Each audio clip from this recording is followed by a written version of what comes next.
Hello दोस्तों, आपके अपने YouTube channel update TET C TET में आप सभी भावी अध्यापकों का स्वागत है। आज हम इस वीडियो में जो डिस्कस करने वाले हैं नदी घाटी की सप्ताहें, जो कि डीएलएड फर्स्ट सेमेस्टर आपका सोशल साइंस का चैप्टर नंबर 3 होगा।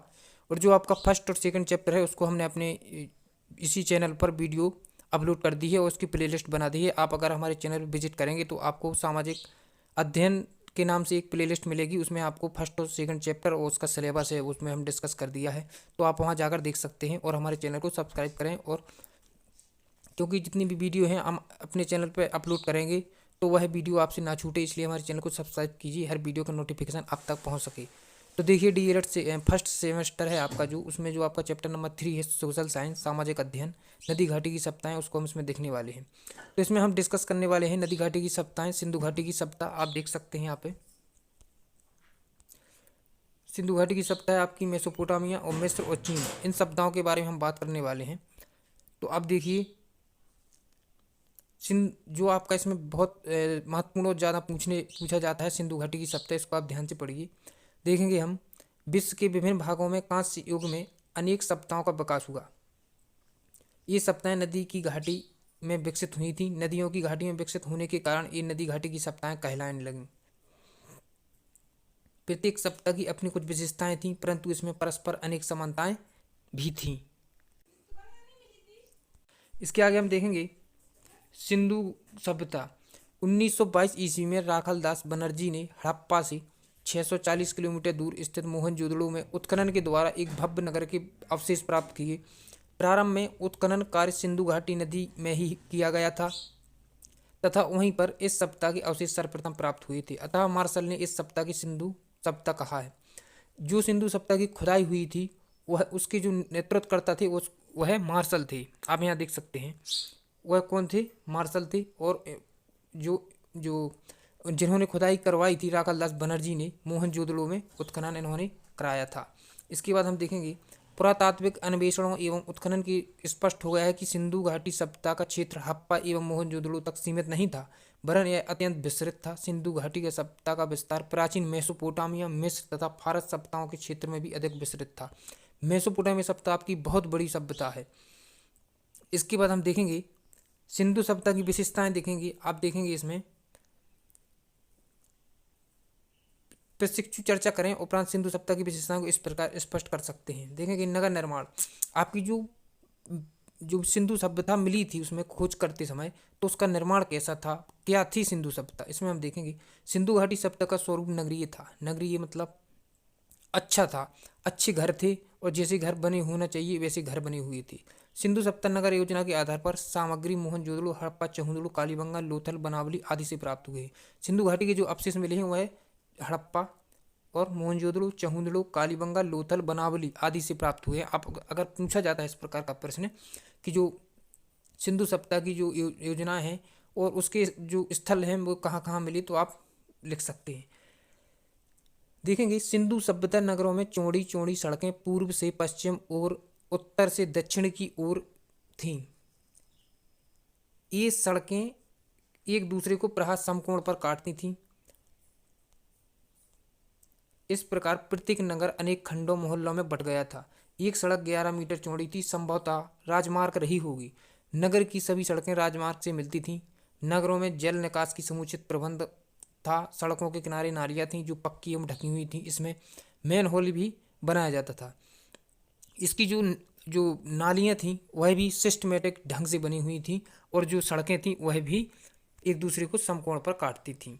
तो अच्छा इसमें देखने को मिला है, जो कि बहुत ही नगरीय सभ्यता के रूप में इसको जाना जाता है। देखेंगे भवन निर्माण, इसमें किस प्रकार के घर बने हुए थे, तो देखेंगे भवन दो प्रकार में विभक्त थे। एक थे साधारण भवन और दूसरे थे राजकीय एवं सार्वजनिक भवन। इसका मतलब क्या है साधारण भवन का? इस भवनों का आकार आवश्यकता अनुसार छोटा एवं बड़ा होता था। ये भवन 1 से 2 मंजिल तक होते थे। ऊपर की मंजिल पर जाने के लिए ईंटों एवं पत्थरों की सीढ़ियाँ होती थीं। भवन में खिड़कियाँ, रोशनदान, दरवाजे, रसोई या कुआं, स्नान गृह और आंगन होता था। दरवाजे व छत लकड़ी के बने होते थे। दीवारें बहुत मोटी बनाई गई थीं। फर्श ईंट, खड़िया एवं गारे से बनाया जाता था। भवनों में जल निकास की उचित व्यवस्था थी। घर के दरवाजे मुख्य सड़क पर न खुलकर घर के पीछे खुलते थे। आप देख सकते हैं इस प्रकार में जो भवन थे साधारण भवन इस प्रकार का बना हुआ था। हम देखेंगे राजकीय भवन। राजकीय भवन एवं सार्वजनिक भवन। मोहनजोदड़ो में राजकीय एवं सार्वजनिक भवन के भग्नावशेष से प्राप्त हुए एक विशाल भवन 31 मीटर लंबा और इतना ही चौड़ा। इसमें एक विशाल कक्ष भी था जिसमें छत 20 स्तंभों पर टिकी हुई थी। इसके फर्श पर अनेक चौड़ी चौकियां बनी हुई थीं। संभवतः इसका प्रयोग विचार विनिमय के लिए होता होगा। अब देखें विशाल स्नानागार। इसको अब ध्यान रखिए, इसको पूछा जाता है कि विशाल स्नानागार कौन सी सप्ताह में मिला है, उसकी लंबाई और चौड़ाई कितनी थी। तो देखें कि विशाल स्नानागार एक विशाल भवन में स्थित है। इसका जलाशय आयताकार 29 फीट एवं चौड़ा 8 फीट गहरा। इसके प्रत्येक और जल तक पहुंचने के लिए ईंटों की सीढ़ियां थीं। जलाशय की दीवार एक फर्श पक्की ईंटों से बना हुआ है। जलाशय में जल निकास की समुचित व्यवस्था की गई थी। इसके चारों ओर बरामदे हैं तथा इसके पीछे कमरे भी बने हुए थे। अब एक और देखेंगे, स्नानागार के बाद अन्नागार मिला। अन्नागार की लंबाई चौड़ाई क्रमशः 18 मीटर आपकी लंबाई थी और चौड़ाई थी 7 मीटर। इसके अतिरिक्त मोहनजोदड़ो में सार्वजनिक भोजनालयों के अवशेष भी प्राप्त हुए हैं। देखेंगे आपका सामाजिक जीवन कैसा था सिंधु सभ्यता का। तो उत्खनन से प्राप्त सामग्री एवं स्रोतों से सिंधु सभ्यताकालीन सामाजिक स्थिति एवं तत्कालीन खान पान, वेशभूषा, आभूषण, प्रसाद, धन सामग्री आदि के विषय में महत्वपूर्ण जानकारी प्राप्त हुई, जो निम्नलिखित इस प्रकार से है। देखेंगे सामाजिक संगठन। सिंधु सभ्यता का समाज मुख्यतः वर्गहीन समाज था। समाज मुख्यतः व्यापार प्रधान था। इसमें मुख्य वर्ग व्यापारी, योद्धा, श्रमजीवी, विद्वान आदि थी। संभवतः इस सभ्यता के अंतर्गत समाज मात्र प्रधान था। अब देख सकते हैं इसमें जो मात्र प्रधान का मतलब है कि इसमें स्त्रियों की जो दशा थी वह अच्छी थी, उनको माना जाता था और लोग उनको जो भी आपका जो होते हैं कर्मकांड वगैरह उसमें भाग लेने दिया जाता था। देखें कृषि, फसल, आहार। सिंधु सभ्यता के लोग मुख्यतः 9 प्रकार की फसल उगाते थे। मुख्य फसल एवं आहार गेहूं, जौ, चावल, मटर, दूध, सब्जियां, फल, गाय और मछली, मुर्गे आदि जंतुओं के मांस थे। तीसरा है आपका वेशभूषा, आभूषण। शरीर पर 2 वस्त्र धारण किए जाते थे। प्रथम आधुनिक साल में समान कपड़ा होता था जिसे कंधे के ऊपर एवं दाहिनी भुजा के नीचे निकालकर पहनते थे, जिससे दाहिना हाथ कार्य करने के लिए स्वतंत्र रहे। दूसरा वस्त्र शरीर पर नीचे पहना जाता था जो आधुनिक धोती के समान होता था। स्त्रियों और पुरुषों के वस्त्रों में अनेक विशेष अंतर नहीं था। साधारणतः सूती कपड़े पहनते थे, परंतु ऊनी वस्त्रों का भी प्रचलन था। स्त्री पुरुष दोनों ही अंगूठी, कड़े, कंगन, कठार, कुंडल आदि पहनते थे। स्त्रियां चूड़ियां, कर्णफूल एवं हंसली, भुजबंद, करधनी आदि भी पहनती थीं। अगर आपसे पूछा जाता है सिंधु सभ्यता में स्त्रियां क्या पहनती थी, तो आप लिख देंगे चूड़ियां, कर्णफूल, हंसली और भुजबंद और करधनी आदि पहनती थी। ये आभूषण सोने, चांदी और हाथी के दांत, हीरों के बनाए जाते थे। निर्धन व्यक्ति तांबे, मिट्टी, सीप आदि के आभूषण पहनते थे। हम देखेंगे प्रसाधन सामग्री। स्त्रियों को प्रसाधन अत्यंत प्रिय था। वह लिपस्टिक का प्रयोग करती थी। लिपस्टिक चहूदड़ों से प्राप्त हुई है। आप इसको याद रखिए, लिपस्टिक कहाँ से प्राप्त हुई है? चहूदड़ों से। आमोद प्रमोद के साधन मतलब मनोरंजन के लिए वह क्या करते थे? सिंधु सभ्यता के निवासियों की आमोद प्रमोद के प्रमुख साधन जुआ खेलना, शिकार खेलना, नाचना, गाना, मुर्गों की लड़ाई आदि जो है जीव जंतुओं को लड़ाकर अपना मनोरंजन करते थे। औषधियाँ, जो अपनी जो बीमार पड़ने के बाद किस प्रकार की औषधियों का प्रयोग करते थे, देखेंगे। सिंधु सभ्यता निवासी विशेष विभिन्न औषधियों से परिचित थे। इस सप्ताह में खोपड़ी की शल्य चिकित्सा के उदाहरण कालीबंगा एवं लूथक से प्राप्त हुए हैं। गृहस्थी के उपकरण देखेंगे। इस सप्ताह के निवासी कड़े, कलश, थाली, गिलास, चम्मच, मिट्टी के कुल्हड़ का प्रयोग करते थे। कभी कभी सोने, तांबे एवं चांदी के बर्तनों का भी प्रयोग करते थे। आर्थिक जीवन देखेंगे, क्या क्या है इनका आर्थिक जीवन। उत्खनन से प्राप्त भग्नावशेषों से पता चलता है कि सिंधु सभ्यता के निवासियों की आर्थिक स्थिति अत्यंत सुदृढ़ थी। यतः कृषि इनका मुख्य व्यवसाय था। गेहूं, कपास, जौ, मटर, तिल, चावल आदि अनेक फसल उगाए जाते थे। आप देख सकते हैं पशुपालन। सिंधु सभ्यता की अगर आपसे पूछा जाता है सिंधु सभ्यता के नागरिक गाय, बैल, भेड़, बकरी, कुत्ता आदि पालते थे। कपड़ा बुनना। सिंधु निवासी सभ्यता विश्व के सूत कातने एवं कपड़े बुनने वाले प्रथम लोग थे। उद्योग एवं अन्य व्यवसाय। सिंधु निवासी शिल्प कला में अत्यंत दक्ष थे। मिट्टी के असंख्य बर्तन खुदाई से प्राप्त हुए हैं जो अत्यंत सुंदर और आकर्षक हैं। धातुओं के सुंदर आभूषण बनाए जाते थे। इसके अतिरिक्त सीप, शंख, हाथी दांत आदि के आभूषण भी बनाए जाते थे। हम देखेंगे व्यापार। सिंधु घाटी सभ्यता में व्यापार कैसा था, किस प्रकार का था। इस सभ्यता के निवासियों का विदेशों से भी व्यापार संबंध था। इस सभ्यता की प्रमुख बंदरगाह लोथल। अगर आपसे पूछा जाता है कि सिंधु सभ्यता का बंदरगाह कहाँ था, तो आप लिख देंगे लोथल एवं सोत का कुएं। थे। इनका विदेशों से जल एवं थल दोनों मार्गों से संपर्क था। अब बंदरगाह किसको कहा जाता है? आप बंदरगाह उसको कहते हैं जब हम अपना माल होता है जो भी हम जो व्यापार करते हैं, तो समुद्र के किनारे जहाँ से माल ढोया जाता है, एक दूसरे को आयात निर्यात किया जाता है, उस स्थान को हम बंदरगाह कहते हैं।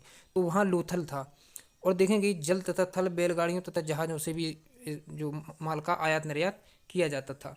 हम देखेंगे धार्मिक जीवन, सिंधु सभ्यता का धार्मिक जीवन क्या था? सिंधु सभ्यता लोग थे जो वो किसकी पूजा करते थे? तो देखेंगे हम मातृ देवी की पूजा करते थे, शिव पूजा करते थे, योनि पूजा, पशु पूजा, सूर्य पूजा और वृक्ष पूजा और नदी पूजा, इतनी जो है वह सिंधु सभ्यता के लोग पूजा किया करते थे। मृतक संस्कार क्या था? मृतक मतलब मरने के बाद वह कौन सा संस्कार करते थे? तो हम सबसे पहले देखेंगे इसमें पहला नंबर देखेंगे पूर्व समाधि। मृतक को जमीन में गाड़ दिया जाता था, वहां समाधि बनाई जाती थी। लोथल में 2 कंकाल ही एक ही कब्र में दफनाए मिले हैं। आंशिक समाधि, इसमें मृतक को पहले पशुओं पक्षियों का आहार बनाने के लिए खुले स्थान पर दिया जाता था तथा इसके बाद में उसकी अस्थियों को पात्र में रखकर भूमि में रखा जाता था। तो यह आंशिक समाधि कहलाया। दाह कर्म क्या है? इसमें शव को जलाकर उसकी राख तथा अस्थियों को कलश में रखकर भूमि में गाड़ दिया जाता था। मोहनजोदड़ो में ऐसे कलश प्राप्त हुए हैं, तो इसको कर्मदाय कहा जाता था। कला क्या थी उनकी? कला या लिपि देखेंगे। कला एवं ललित कला की जानकारी हमें निम्नलिखित द्वारा प्राप्त होती है। भवन निर्माण कला, विशाल अन्नगृह, मकान सुनियोजित नगर एवं आदि उनकी कला को प्रमाणित करते हैं। मूर्ति कला क्या थी? सिंधु निवासी मूर्तियां बनाने में कुशल थे। उस समय की धातु, पाषाण एवं मिट्टी की मूर्तियां जिनमें धार्मिक देवी देवताओं उपासकाओं आदि से प्राप्त हुए हैं। धातु कला, सिंधु निवासी सोने, चांदी, तांबे के आभूषणों का निर्माण करते थे। मोहनजोदड़ो से प्राप्त कांसे की नर्तकी की मूर्ति इसका मुख्य उदाहरण है। आपसे पूछा जाए कांसे की नर्तकी कहाँ से प्राप्त हुई है, तो आप लिखेंगे मोहनजोदड़ो से प्राप्त हुई है। चित्रकला कैसी थी? इस सप्ताह के लोगों को चित्रकला का भी ज्ञान था, जिसकी पुष्टि प्राप्त बर्तनों एवं मोहरों पर चित्रित चित्रों से हुई है। संगीत एवं नृत्य कला क्या था? संगीत संबंधी उपकरण, ढोल, तबला आदि खुदाई से प्राप्त हुए। नृत्य मुद्रा में स्त्री की मूर्ति, धातु मूर्ति इस बात का परिचायक है कि नृत्य कला में भी रुचि रखते थे। ताम्रपत्र निर्माण कला, सिंधु सभ्यता कालीन अनेक ताम्रपत्र प्रयोग करते थे जो आकार में वर्गाकार थे। देखेंगे सिंधु सभ्यता की नगर निर्माण की योजना कैसी थी, आप इसको समझें और आप समझ सकते हैं। भवन निर्माण कैसा था? विशाल स्नागृह अन्नागार है, उसकी लंबाई चौड़ाई कितनी थी? सिंधुकालीन सामाजिक संगठन कैसा था? सिंधुकालीन धार्मिक एवं आर्थिक जीवन पर चर्चा कीजिए, तो आप इसको देखें, एनालिसिस करें।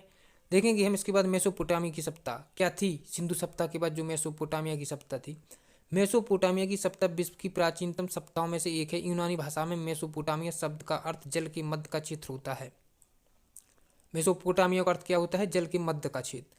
यह सभ्यता इराक की दजला और फरात 2 नदियों से प्राप्त हुई। आप इसको याद रखिए, यह सभ्यता कहाँ से प्राप्त हुई? दजला और फरात, यह 2 नदियों से मध्य के क्षेत्र में विकसित हुई सभ्यता है।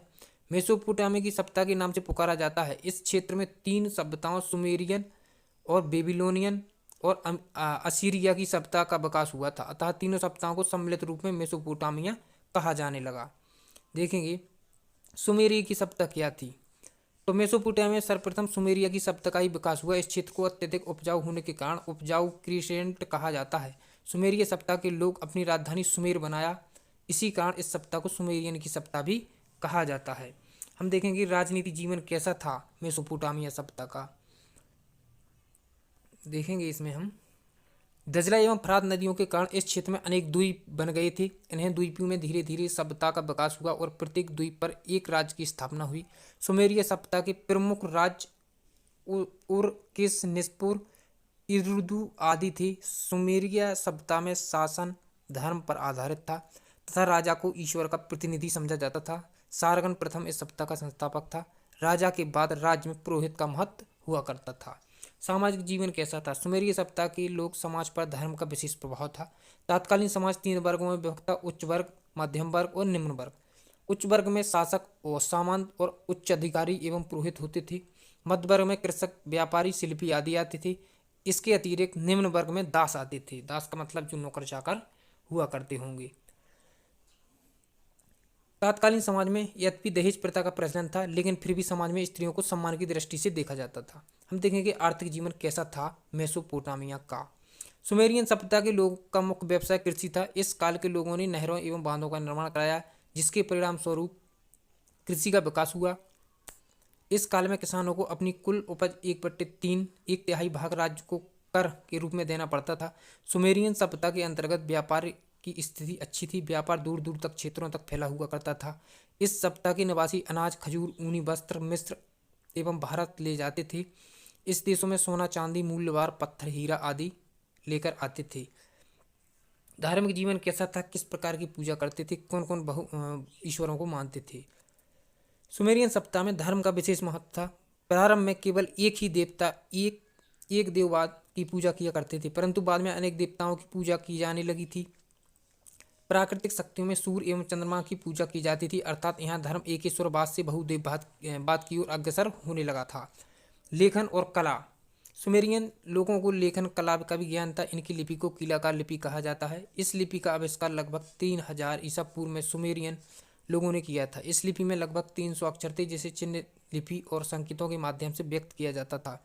इस लिपि को चिकनी मिट्टी, गीली तख्तियों एवं नुकीली वस्तुओं कलम से भी लिखा जाता था। इस लिपि में अनेक लेख प्राप्त हुए हैं। सुमेरियन सभ्यता के अध्ययन के बाद हम कह सकते हैं कि 300 वर्ष ईसा पूर्व इस सभ्यता के मानव को काफी कुछ दिया, जिसके लिए मानव जाति का सभ्यता की ऋणी रहेगी। बेबीलोनियन की सभ्यता। सुमेरियन सभ्यता के पश्चात इस क्षेत्र में बेबीलोनियन की सभ्यता का जन्म हुआ। बेबीलोनियन सभ्यता से लोगों ने सुमेरियन सभ्यता को नष्ट करके उसमें सुधार कर पहले से अच्छे बनाया। इस कारण बेबीलोनिया एवं सुमेरिया की सभ्यता में अनेक समानताएं देखने को मिली हैं।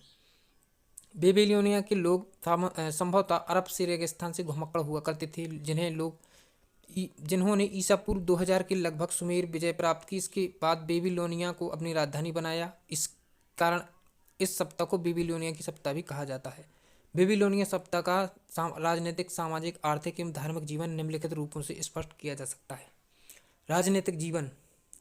बेबीलोनिया का सर्वप्रथम शासक हम्मुराबी था।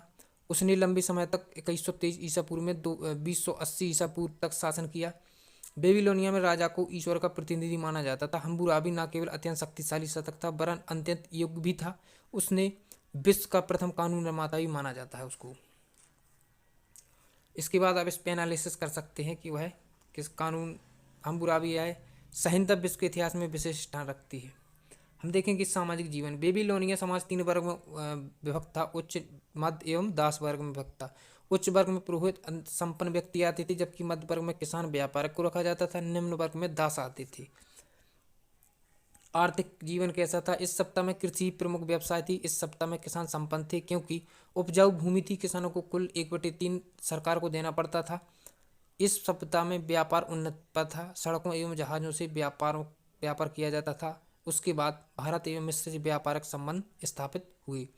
धार्मिक जीवन। इस सभ्यता में धर्म का विशेष महत्व था। यहाँ जिगुरात अर्थात मंदिर राज्य संपत्ति माने जाते थे। इस स्थापना अनेक देवी देवताओं की पूजा की जाती थी। इस समय पशु बलि का भी प्रचलन था। सूर्य चंद्रमा का ही पूजा किया करते थे। असीरिया की सत्ता। हम्मुराबी की मृत्यु के पश्चात बेबीलोनिया का साम्राज्य कमजोर हो गया था। असीरियन लोगों ने बेबीलोन पर आक्रमण कर अधिकार कर लिया। उन्होंने मेसोपोटामिया की विशाल भूभाग पर अपने साम्राज्य की स्थापना की। उसके राज्य में अस्सुर नामक नगर के कारण भी असीरियन कहलाई। इसके सबसे प्रसिद्ध शासक असीरी वित्रिपाल था। यह एक विद्वान शासक था। इस सप्ताह की राजनीतिक, धार्मिक और सामाजिक धार्मिक जीवन व्यवस्था निम्नलिखित प्रकार की थी। इसके बाद कौन सी सप्ताह का जन्म हुआ था? असीरिया की सप्ताह। हम देखेंगे इसकी राजनीतिक जीवन। असीरियन की राजधानी निनेवे थी। यह दजला नदी के किनारे थी। इस सप्ताह में कुशल एवं सुव्यवस्थित शासन की स्थापना की गई थी। इस सप्ताह में भी राजा को ईश्वर का प्रतिनिधि माना जाता था। वह अत्यंत शक्तिशाली होता था। प्रशासन की सुविधा हेतु साम्राज्य को इकाइयों में बांटा गया था। प्रत्येक इकाई का सर्वोच्च अधिकारी राज्यपाल हुआ करता था, जिसका कार्य वसूल करना, प्रशासनिक व्यवस्था रखना एवं जनता की सुरक्षा करना। इस सप्ताह में आरोपियों को कठोर दंड दिया जाता था। आर्थिक जीवन। असीरियन सप्ताह के लोग कृषि प्रधान थे। यहाँ के लोगों का मुख्य व्यवसाय खेती करना था। कृषि के अतिरिक्त उद्योगों का विकास होने लगा था। इन लोगों ने लोहे का प्रयोग करना भी शुरू कर दिया था। लोहे के औजार बनाने वाले प्रथम लोग माने जाते हैं। सामाजिक जीवन। इस सप्ताह के लोगों का समाज 3 भागों में विभक्त था। उच्च वर्ग, सामंत एवं पुरोहित। मध्य वर्ग में व्यापारी, कृषक, निम्न वर्ग में दास आते थे। इस काल में स्त्रियों की स्थिति अच्छी नहीं थी। पर्दा प्रथा प्रचलित हो गई थी। तो आप देखेंगे जो इसकी पहले की सप्ताह थी उसमें स्त्रियों की जो स्थिति थी वह अच्छी थी। हम देखेंगे अब धार्मिक जीवन। इस सप्ताह में धर्म का महत्व कम था। इस सप्ताह के लोग असुर, मर्दोक एवं ईश्वर की पूजा करते थे। असीरियों ने शक्ति के बल पर शासन की स्थापना की थी, अतः यह अधिक समय तक कामयाब नहीं रह सके और इस सप्ताह का पतन हो गया। पतन होने के बाद एक और सप्ताह का उदय होता है जिसका नाम है मिस्र की सप्ताह। मिस्र में भी सभ्यता का विकास वहाँ की प्रमुख नदी नील नदी के किनारे हुआ है। आप अगर इसको याद रखें तो सिंधु सप्ताह हड़प्पा नदी के किनारे, और आपकी मेसोपोटामिया की सप्ताह दजला और फरात नदी के किनारे। आपकी मिस्र की सप्ताह कौन किस नदी के किनारे है? आप देख सकते हैं नील नदी के किनारे। तो देखेंगे मिस्र अफ्रीका महाद्वीप उत्तर पूर्वी भाग में स्थित है। मिस्र की उत्तर भूमध्य सागर तथा पूर्व में लाल सागर, मिस्र के दक्षिण पश्चिम में रेगिस्तान है। मिस्र के बीच में नील नदी बहती है जो मिस्र की भूमि को उपजाऊ बनाती है। मिस्र में नील नदी का विशेष महत्व है क्योंकि मिस्र की नदियों निवासियों के लिए पीने योग्य जल यही नदी उपलब्ध कराती है। यदि मिस्र में नील नदी ना होती तो मिस्र का सारा क्षेत्र रेगिस्तान हो जाता। अतः मिस्र निवासी नील नदी की पूजा किया करते थे। इसी कारण मिस्र को नील नदी का तोहफा कहा जाता है। आप इसको देख सकते हैं, आप अपने हिसाब से इसको एनालिसिस करें, पिरामिड काल क्या कहलाता है और जो है सामंती काल। इसके बाद देखें कि मिस्र की जो है आपकी विशेषताएं। तो मिस्र की सप्ताह की विश्व की प्राचीन सप्ताहों में से एक विशेष स्थान रखती है। इस सप्ताह की विशेषताएं देखेंगे। शासन व्यवस्था किस प्रकार की थी? मिस्र में निरंकुश शासन व्यवस्था थी। मिस्र में निरंकुश, राजा के हाथ में सब कुछ। देखेंगे जिसका सर्वोच्च अधिकारी फारो राजा होता था। राज्य की संपूर्ण भूमि का निवासी स्वामी भी राजा होता था तथा मिस्रवासी उसे ईश्वर का प्रतिनिधि मानते थे और पूजा करते थे। फारो की सहायता से अनेक पदाधिकारी होते थे जिसमें प्रमुख मंत्री था। राज्य की आय का प्रमुख स्रोत भूमि कर ही था। सामाजिक जीवन कैसा था? मिस्र का समाज 3 वर्गों में विभक्त था। उच्च वर्ग जिसमें राजा, राजवंश के व्यापार, सामंत, जमींदार तथा अन्य धनी व्यक्ति आते थे। द्वितीय मध्यम वर्ग में व्यापारिक, व्यवसायी एवं बुद्धिजीवी वर्ग आते थे। तृतीय वर्ग कृषक, मजदूर व निर्धन हुआ करते थे। इन समस्त वर्गों के रहन सहन में पर्याप्त अंतर था। मिस्र के निवासी भोजन में गेहूं, जौ, मांस, मछली, दूध, खजूर आदि का प्रयोग किया करते थे। मिस्र में स्त्रियों की स्थिति सम्मानीय थी। स्त्री सार्वजनिक एवं धार्मिक समारोह में पुरुष के साथ भाग लेती थी। उन्होंने पुरुषों के समान सभी अधिकार प्रदान किए गए थे। इसके बाद हम देखेंगे धार्मिक जीवन। मिस्र के प्रत्येक नगर का अपना देवता होता था। मिस्र में देवी देवताओं की संख्या लगभग 2200 थी। इसके प्रमुख देवता सूर्य थे जिन्हें रे, रा, होरस आदि के नाम से भी जाना जाता है। मिस्र निवासी देवी देवताओं के अतिरिक्त पशुओं की भी पूजा करते थे। इसके साथ ही निवासी मिस्रवासी अपने सम्राटों, फराओं की पूजा करते थे, देवी देवताओं के समान करते थे। व्यवसाय एवं व्यापार क्या था? मिस्र के लोगों का मुख्य कार्य खेती करना था। नील नदी के कारण मिस्र की भूमि उपजाऊ थी, इसलिए वह वर्षा होने के पश्चात भी किसान उपज पैदा करने में सफल रहते थे। उस समय मुख्य रूप से गेहूं, जौ, अंगूर की खेती हुआ करती थी। कपास भी उगाया जाता था। कृषि के साथ साथ प्रमुख पशुओं गाय, बैल, भेड़, बकरी आदि को पालते थे। व्यापार अंतर्राष्ट्रीय स्तर पर भी किया जाता था। विभिन्न वस्तुएं भारत से यथा इत्र, रंग, मसाले आदि भेजा करती थी। अनेक वस्तुएं मंगाई जाती थीं। चीन की सभ्यता। चीन की सभ्यता हुआंगहो नदी। देखेंगे आप, मिस्र की बाद एक और जो सभ्यता है उसका उदय होता है जिसको चीन की सभ्यता के नाम से जाना जाता है, जो कि हुआंगहो नदी के किनारे मिली है, घाटी में विकसित हुई। यह स्थान चीन की उत्तरी क्षेत्र में स्थित है। इस सभ्यता का विकास होने पर कुछ लोग दक्षिण दिशा में क्यांग नदी की घाटी में जाकर बस गए। यह भूमि उपजाऊ थी। चीन में प्रमुख राजवंशों में सांग वंश एवं चांग वंश। सांग वंश के शासकों ने लगभग 1766 ईसा पूर्व से 1122 ईसा पूर्व तक शासन किया। इसके शासन में चीन प्रत्येक क्षेत्र में उन्नति हुई। चांग वंश में 1122 ईसा पूर्व से लेकर 249 ईसा पूर्व तक शासन किया। पहले काल की तुलना में इनमें अधिक विकास हुआ, इसलिए इस काल को चीन का इतिहास का स्वर्ण काल कहा जाता है। चीन की सभ्यता की विशेषताएं देखेंगे हम चीन की सभ्यता की विशेषताएं। सामाजिक स्थिति। चीन का समाज वर्गों में विभक्त है। बुद्धिजीवी वर्ग, व्यापारिक वर्ग, कारीगर वर्ग, कला वर्ग, कृषक एवं मजदूर वर्ग। इन चारों वर्गों में कृषक, मजदूर को छोड़कर शेष आर्थिक स्थिति अच्छी थी। सरकारी पदों पर विद्वान व्यक्तियों को ही नियुक्त किया जाता था। चीनी समाज में संयुक्त परिवार की प्रथा थी। प्रारंभ में इस समाज में स्त्रियों की स्थिति ठीक थी, परंतु धीरे धीरे कमजोर होती गई। आर्थिक जीवन। चीन के लोगों का प्रमुख व्यवसाय कृषि ही था। चीन में गेहूं, चावल, बाजरा, सोयाबीन तथा चाय की खेती की जाती थी। कृषि के साथ साथ पशुपालन कार्य भी किया जाता था। पशुओं में सूअर एवं भेड़ को विशेष रूप से पाला जाता था। चीन के लोग व्यापार करते थे। रेशम उद्योग अत्यंत विकसित था। इसी कारण चीन से रेशम का सर्वाधिक निर्यात होता था। इसके अतिरिक्त चीन के लोग कागज का भी निर्माण करते। इसके बाद धार्मिक जीवन। चीन में धर्म का विशेष महत्व नहीं था। उस पर समय पुरोहित नहीं होते थे, परंतु लोग सर्वशक्तिमान शक्ति की पूजा किया करते थे, जिसे वे संगति कहते थे। संगति का अर्थ है स्वर्ण का देवता होता था। राजा को संगति पुत्र माना जाता था, इसी कारण राजा की पूजा की जाती थी। अब जो बिंदु है, आप इसको अपने हिसाब से वीडियो को पूछ करके देख सकते हैं। वीडियो काफ़ी लंबी हो जाएगी, इसलिए हम इसको नहीं पढ़ रहे हैं। हम आपके जो प्रश्न है उसको देखेंगे। प्रश्न बहुविकल्पी प्रश्न इसमें नहीं दिए गए हैं, तो आपको देखिए आपके जो प्रश्न बनेंगे वो इस प्रकार के बनेंगे। सिंधु सभ्यता का नगर नियोजन सामाजिक जीवन बताइए। सिंधु सभ्यता की प्रमुख विशेषताएं बताइए। मेसोपोटामिया सभ्यता की प्रमुख विशेषताएं बताइए। मिस्र की सभ्यता की सामाजिक राजनीतिक धार्मिक विशेषताएं बताइए। चीन सभ्यता की प्रमुख विशेषताओं का वर्णन कीजिए। तो आप इस चैप्टर को अब ध्यान से पढ़ें और अच्छे से एनालिसिस करें। इसी प्रकार की वीडियो हम एक चैप्टर के बाद एक चैप्टर की वीडियो अपलोड करते जा रहे हैं और उसकी प्लेलिस्ट अपने चैनल पर बनाते जा रहे हैं। अगर आप डीएलएड फर्स्ट सेमेस्टर से रिलेटेड पढ़ाई करना चाहते हैं और आप वीडियो चैप्टर वाइज चाहते हैं, तो हमारे चैनल को सब्सक्राइब कर लीजिए ताकि हम हर वीडियो आप तक पहुंच सके। सो मिलते हैं अगली वीडियो में, जब तक अपना ध्यान रखिए।